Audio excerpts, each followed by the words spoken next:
حمزہ ایک ہیں ہمارے ساتھ بابا، بخارا سے ان کا تعلق ہے، ازبکستان سے.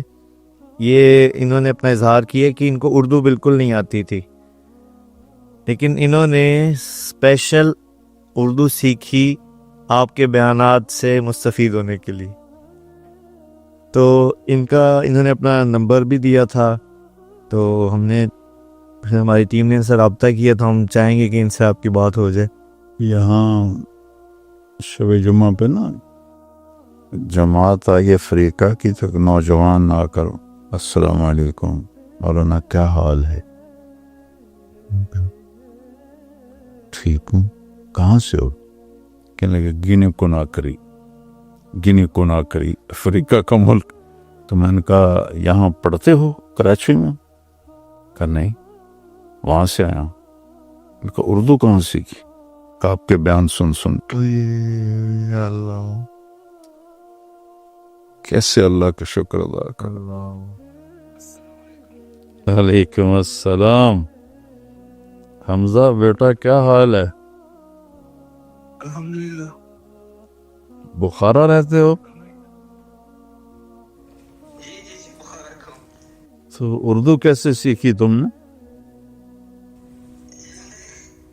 پہلے آپ کی بیان ہم ایک دفعہ انگلش میں ہم دیکھے تھے، وہ انگلش سب ٹائٹلز کے ساتھ. پھر آپ کی بیان ہم نے سنے، پھر اس کے بعد مطلب جتنے بھی انگلش سب ٹائٹلز کے ساتھ بیان تھے وہ ہم نے پورا دیکھنے کے بعد وہ مطلب ہمارے لیے مطلب کافی نہیں تھا کہ ہم نے اردو سیکھی. اردو کہاں سے سیکھا؟ اردو یہاں ہم نے سیکھے ہیں، کچھ مطلب کتابیں ہم نے خریدے ہیں اور سیکھے ہیں. اچھا. اور اس کے بعد ہم نے مطلب کوشش کی ہے کہ مطلب اس کو ہم اور سے بڑھائے اور اس کو ہم پریکٹس کروائیں. پھر ہم مطلب میں انڈیا بھی گیا ہوں 2 سال، انڈیا میں بھی رہا ہوں، ممبئی میں.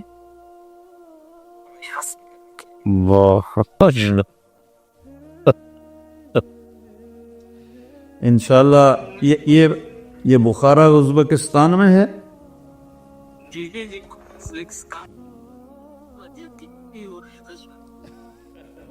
میں نے خود ویڈیو کھولایا، میں نے کہا میں بیٹے کو دیکھنا چاہتا ہوں جس نے اتنی محبت سے میرے بیانوں کے لیے اردو سیکھی. تو رہا ہے بیچارہ. ہمیشہ سلامت رکھ.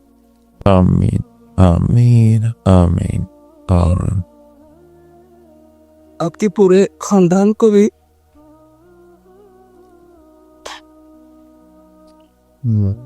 اچھا پوری خاندان اور ہمارے لیے بھی اب دعا کی. ہم بھی مطلب طالب علم ہے، ہم بھی مطلب مقصد میں ہمیں تو ہم نے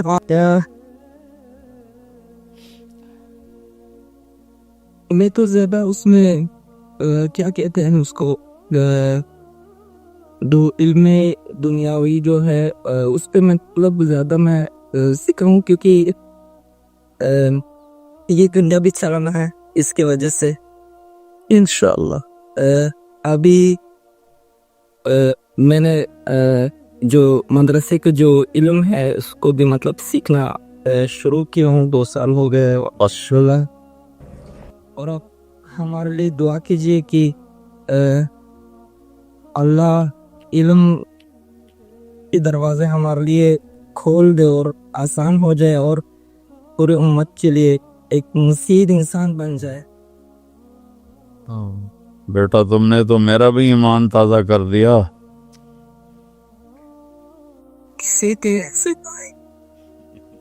اب دعا کیجیے انشاءاللہ. میں پاکستان کا آنے والا ہوں، آپ سے ملنے والا ہوں. میں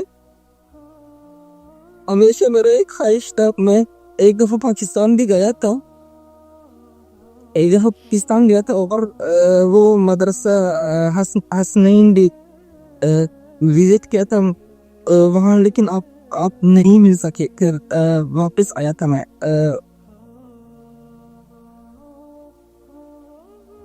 آپ سے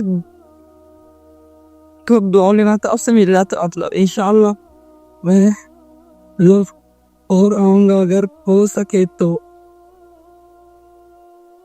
ایک بار میں لیا تھا آپ کو، کیونکہ وہ علماء جو ہے وہ امانت ہے، وہ وارث نبی رسول.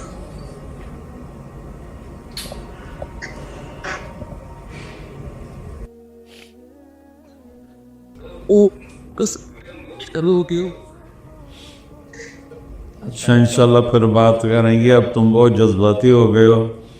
اللہ تمہیں بہت بہت جزائے خیر عطا فرمائے.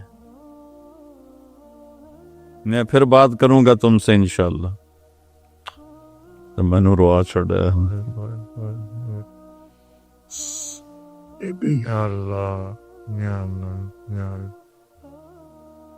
مالی سے ایک عالم آئے سال لگانے. مالی جی جی مجھے ملے. میں نے کسی تبلیغ والے نے مجھ سے ملاقات نہیں کی.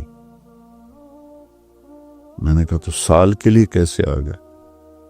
میں نے کہا تمہارے بیان سن کے. میں نے کہا میرے بیان تو اردو میں ہوتے ہیں. کہ آپ کا مالی لینگویج میں سب ٹائٹل ہو رہا ہے.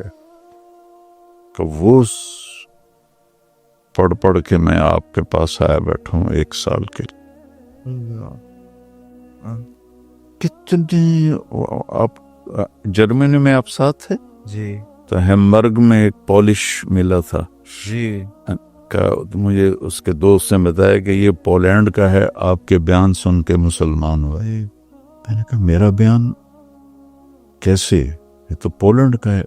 کہ آپ کے پولش میں بھی سب ٹائٹل چل رہے ہیں. میں کیسے کہہ سکتا ہوں کہ یہ میں کر رہا ہوں؟ کیسے کہہ سکتا؟ کیا کوئی میرا کما؟ اس باز اس مالک کا نظام ہے بیٹا. اللہ مجھے عجب تکبر سے بچا.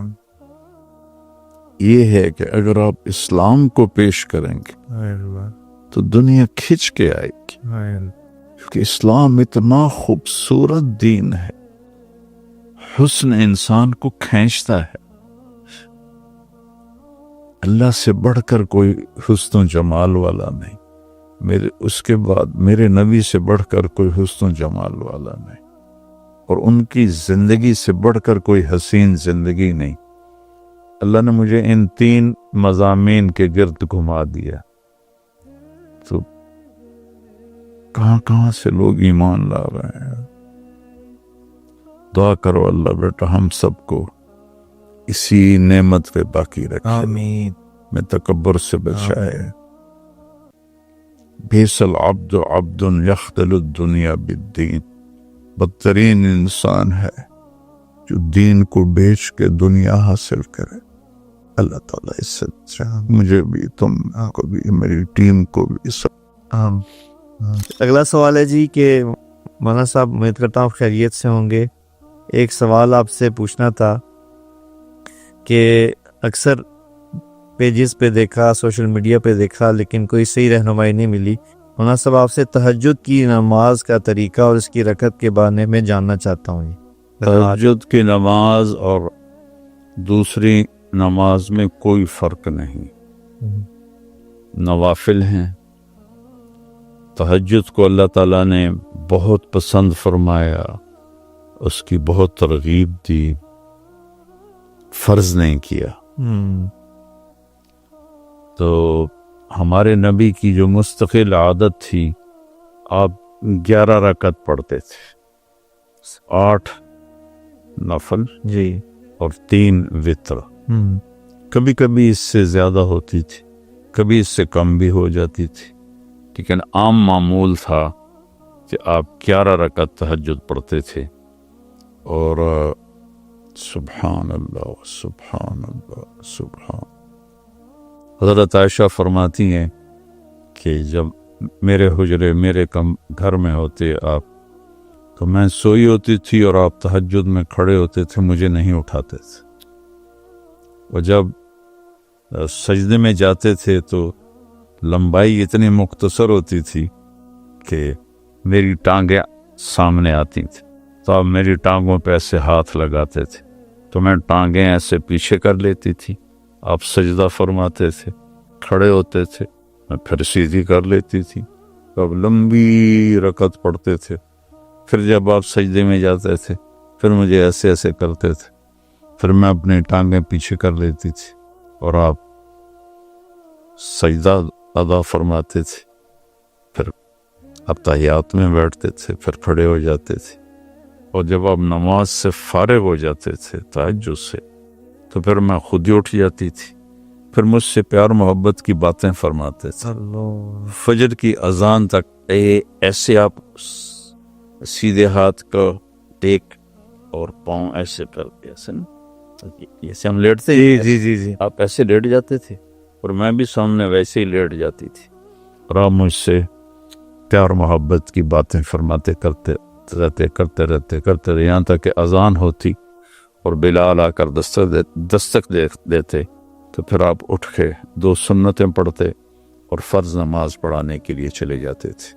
اللہ، تو یہ فرض نہیں ہے، اگر کوئی نہیں اٹھ سکتا رات کو پچھلے ٹائم تو عشاء کے بعد اگر وہ 2 نفل بھی پڑھ لے گا ایکسٹرا تو وہ تہجد گزار ہی شمار ہوگا۔